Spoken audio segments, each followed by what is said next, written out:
नमस्कार दोस्तों, आप सभी का एडुटेरिया के करंट अफेयर्स के सीरीज में बहुत बहुत स्वागत है। तो आज हम लोग इस सीरीज का प्रैक्टिस सेट नंबर 4 को डिस्कस करने वाले हैं। तो डिस्कस करने से पहले बता दे रहे हैं कि आपको अगर इसका सेट का पीडीएफ चाहिए तो वीडियो के डिस्क्रिप्शन में भी लिंक दिया हुआ है टेलीग्राम का, वहाँ से आप जो है प्राप्त कर सकते हैं प्रैक्टिस सेट का पीडीएफ। और जो है सेट 1 से लेकर 3 तक जो है आपका सारे जो है सेट हम लोग अलग अलग वीडियो में बना चुके हैं। तो आप हमारे चैनल को विजिट कीजिए, वहाँ से आप प्राप्त कर सकते हैं। और जो इस चैनल पर नए हो प्लीज़ दोस्तों चैनल को सब्सक्राइब कर दीजिए, क्योंकि ये जो है सभी प्रतियोगी परीक्षा के लिए यह एडुटेरिया का जो है करंट अफेयर्स काफ़ी उपयोगी है। तो चलिए, पहला नंबर का प्रश्न है आपका एसर्शन और रीजन यानी कथन और कारण से संबंधित कि सुप्रीम कोर्ट ने डिजिटल एक्सेस को जीवन के अधिकार जो कि आपका आर्टिकल 21 में दिया हुआ है उसका अभिन्न हिस्सा माना है। ठीक है, तो ये आपका जो है कथन जो सही है।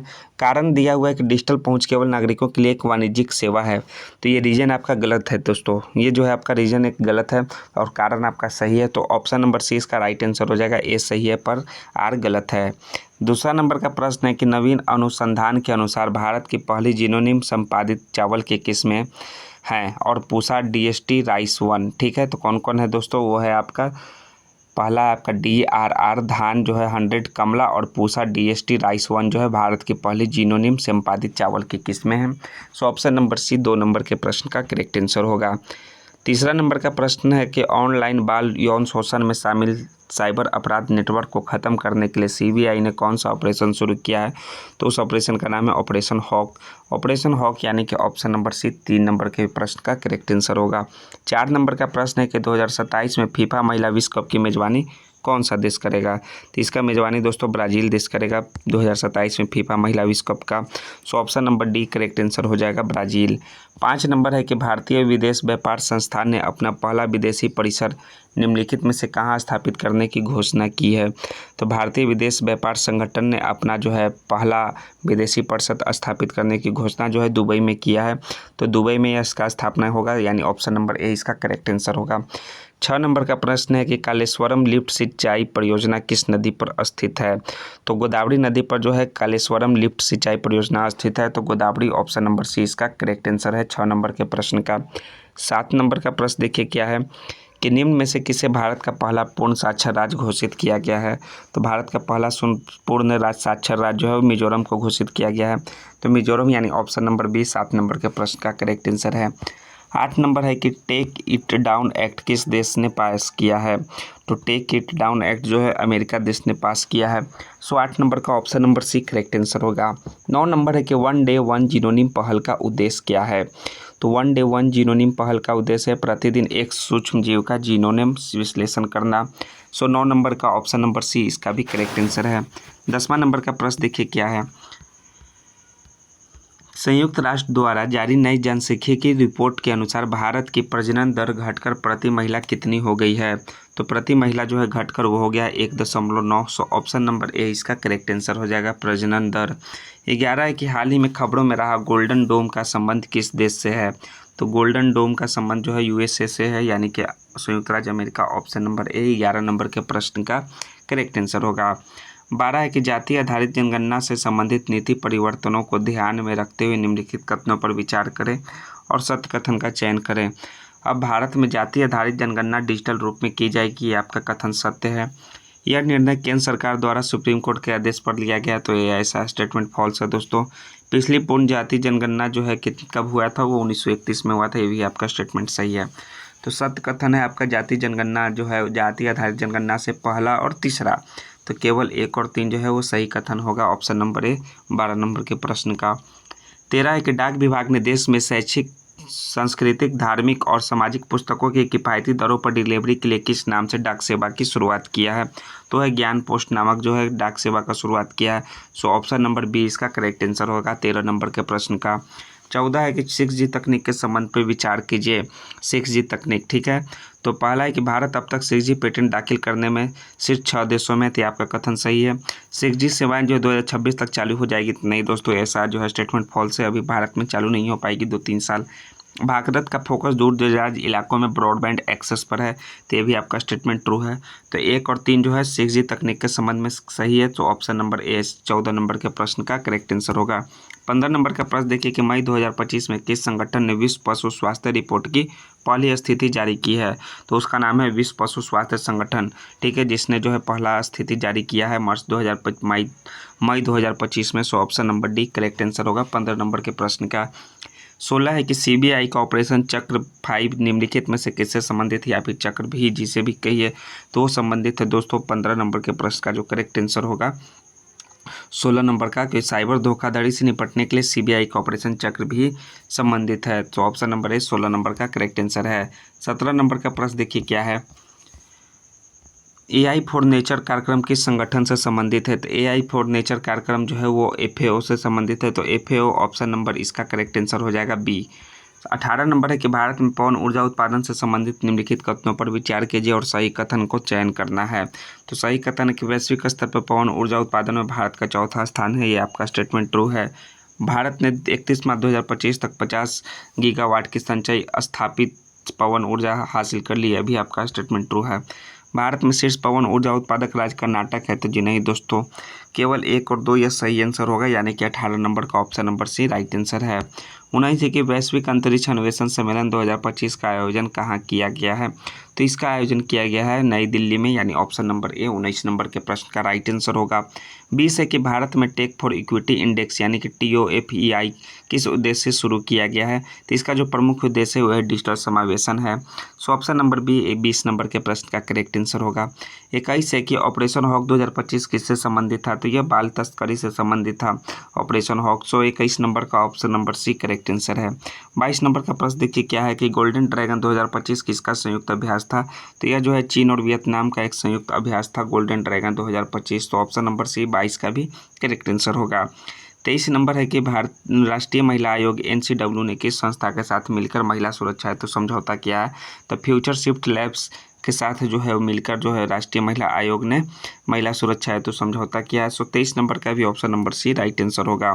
24 है कि देश में पहला atlas of water bodies of Bihar किस विभाग के साझेदारी से बनाया गया है, तो यह बनाया गया है ग्रामीण विकास विज्ञान और पर्यावरण विभाग के साझेदारी से, सो ग्रामीण विकास विज्ञान और पर्यावरण विभाग option number D right answer होगा 24 नंबर के प्रश्न का। 25 है कि 7 मई 2025 को भारत में आयोजित राष्ट्रव्यापी नागरिक सुरक्षा मॉक ड्रिल का कोड नेम क्या था, तो इसका कोड नेम था दोस्तों अभ्यास ऑपरेशन अभ्यास, ऑप्शन नंबर सी 25 का करेक्ट आंसर है। 26 नंबर का प्रश्न देखिए कि बिहार का पहला पैसेंजर टर्मिनल किस नीति के अंतर्गत बनाया जा रहा है, तो यह बनाया जा रहा है गति शक्ति परिवहन नीति के तहत, यानी ऑप्शन नंबर सी 26 नंबर के प्रश्न का करेक्ट आंसर होगा गति शक्ति परिवहन नीति के तहत बिहार का पहला पैसेंजर टर्मिनल बनाया जा रहा है।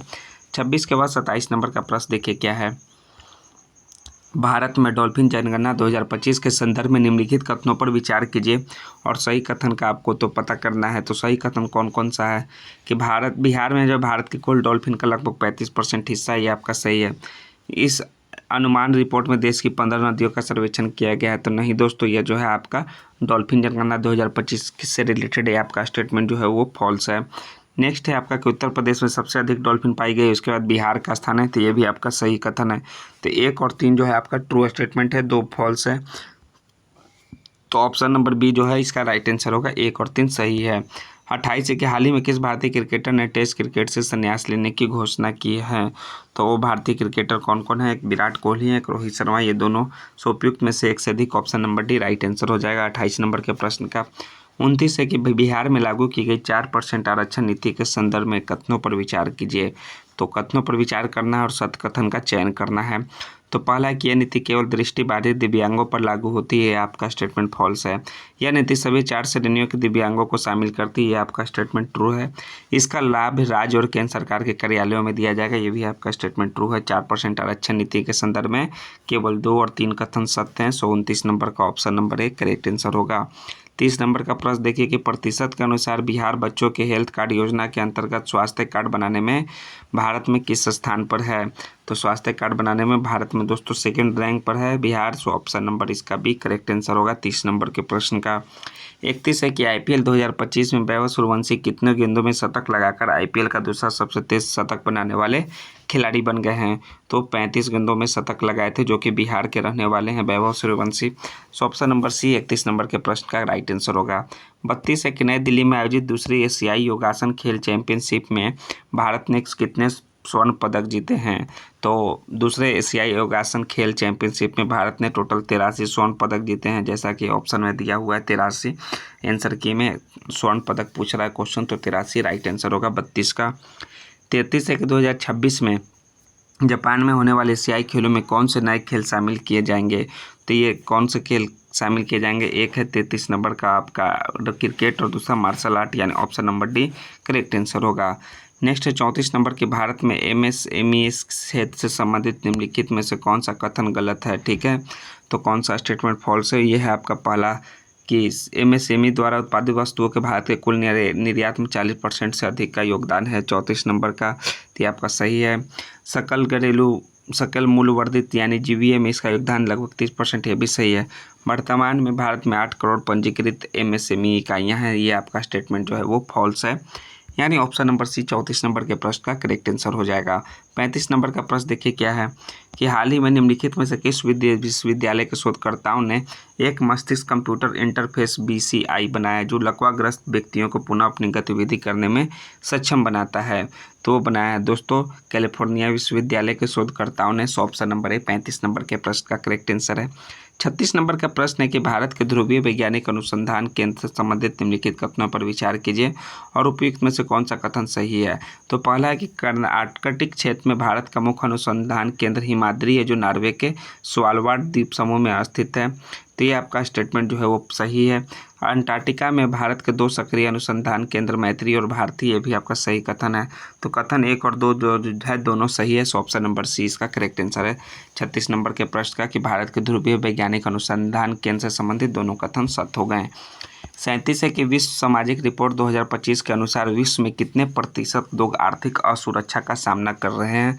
तो आर्थिक असुरक्षा का सामना जो है विश्व में 60% लोग कर रहे हैं, तो 60% ऑप्शन नंबर सी 37 नंबर के प्रश्न का करेक्ट आंसर होगा। 38 है कि मानव विकास रिपोर्ट HDR 2025 से संबंधित निम्नलिखित में से कौन सा एक सही नहीं है? तो HDR से संबंधित नहीं है कि यह रिपोर्ट जो है विश्व आर्थिक मंच द्वारा प्रतिवर्ष जारी किया जाता है, ये आपका जो है सही नहीं है कथन, सो ऑप्शन नंबर ए इसका राइट आंसर होगा 38 नंबर के प्रश्न का। 39 नंबर का प्रश्न देखिए सेट नंबर 4 का कि हाल ही में भारत के किस राज्य में पूर्वोत्तर भारत के पहले भूतापीय कुएं का सफलतापूर्वक अनावरण किया गया है? तो यह अनावरण किया गया है अरुणाचल प्रदेश में, सो ऑप्शन नंबर सी 39 का करेक्ट आंसर है। 40 है कि चर्चा में रहा सतलुज यमुना लिंक यानी कि SYL नहर परियोजना किन नदियों के पानी को सतलुज और यमुना नदियों में प्रवाहित करने के लिए बनाई गई है? तो बनाई गई है दोस्तों रावी और ब्यास, किस नदी को में प्रवाहित करने के लिए? रावी और ब्यास, सो option number D correct answer है 40 नंबर के प्रश्न का। 41 है कि हाल ही में डॉक्टर MR श्रीनिवासन का 95 वर्ष की उम्र में जो है निधन हो गया, तो उनका संबंध किस क्षेत्र से था? तो उनका संबंध जो भारत के परमाणु विज्ञान से था, सो ऑप्शन नंबर 20 का करेक्ट आंसर है 41 का। 42 है कि 2025 का विश्व खाद्य पुरस्कार किसे प्रदान किया गया है? तो यह प्रदान किया गया है मारिया एंगेला हंगारिया को 2025 का विश्व खाद्य पुरस्कार Maria Angela Hungaria, so option number 20 का करेक्ट आंसर हो जाएगा 42 नंबर के प्रश्न का। 43 नंबर का प्रश्न देखिए क्या है, 2025 के अंतर्राष्ट्रीय बुकर पुरस्कार से किसे पुरस्कृत किया गया है? 2025 के अंतर्राष्ट्रीय बुकर पुरस्कार से बानो मुश्ताक को पुरस्कृत किया गया है। हाल ही में भारत ने किस देश के साथ एक व्यापक आर्थिक भागीदारी समझौते के लिए TOR पर हस्ताक्षर किए हैं? तो हस्ताक्षर किए हैं आपका चिली देश के साथ भारत ने, सो ऑप्शन नंबर 1 करेक्ट आंसर है 44 का। 45 है कि हाल ही में दशकों में प्रचलित शब्द ऑरेंज इकोनॉमी का संबंध निम्नलिखित में से किस क्षेत्र से है? तो ऑरेंज इकोनॉमी का संबंध जो है आर्थिक मूल्य उत्पन्न करने के लिए व्यक्तिगत रचनात्मक कौशल विकास और बौद्धिक संपदा पर निर्भर करने वाले उद्योग से है, सो 45 नंबर का ऑप्शन नंबर 1 करेक्ट आंसर हो जाएगा। 46 है कि land sports authority of India ने सीमावर्ती भूमि बंदरगाहों पर बैंकिंग सुविधाओं को उन्नत करने के लिए किस बैंक के साथ एक समझौता ज्ञापन पर हस्ताक्षर किया है? तो वो SBI के साथ जो है एक समझौता ज्ञापन पर हस्ताक्षर किया है, सो 46 नंबर का option number B correct answer होगा। 47 है कि WHO द्वारा विश्व की पहली वैश्विक महामारी संधि कब और कहां अपनाई गई? तो यह महामारी संधि जो है अपनाई गई दोस्तों मई 2025 में जिनेवा में, ठीक है। WHO द्वारा विश्व की पहली वैश्विक महामारी संधि अपनाई गई थी? Option number B correct answer है 47 का। 48 नंबर का प्रश्न देखिए कि भारतीय प्रवासी समुदाय के लिए सेवाओं को आसान बनाने हेतु मई 2025 में OCI पोर्टल का उद्घाटन किसने किया? तो OCI पोर्टल का उद्घाटन जो है अमित शाह गृह मंत्री किए। सो ऑप्शन नंबर बी 48 का भी राइट आंसर होगा। 49 नंबर का प्रश्न देखिए कि भारत के समुद्र तट की लंबाई आधिकारिक तौर पर 1970 के दशक से दर जो है 7516.70 किलोमीटर से बढ़कर हो गई है, जैसा कि भारत के सर्वेक्षण के आंकड़ों से पता चलता है। तो बढ़कर कितना हो गई है? वो हो गई है आपका 11,098.81 किलोमीटर हो गई है। ऑप्शन नंबर बी 49 का राइट आंसर होगा। 50 है कि हाल ही में जारी डॉल्फिन अनुमान रिपोर्ट के अनुसार बिहार की नदियों में कुल डॉल्फिन की संख्या कितनी है? तो बिहार की नदियों में जो है वो कुल डॉल्फिन की संख्या आपका 2220 है, अनुमान है जो है लगाया गया है डॉल्फिन अनुमान रिपोर्ट के हिसाब से। सो ऑप्शन नंबर बी 50 का भी राइट आंसर होगा।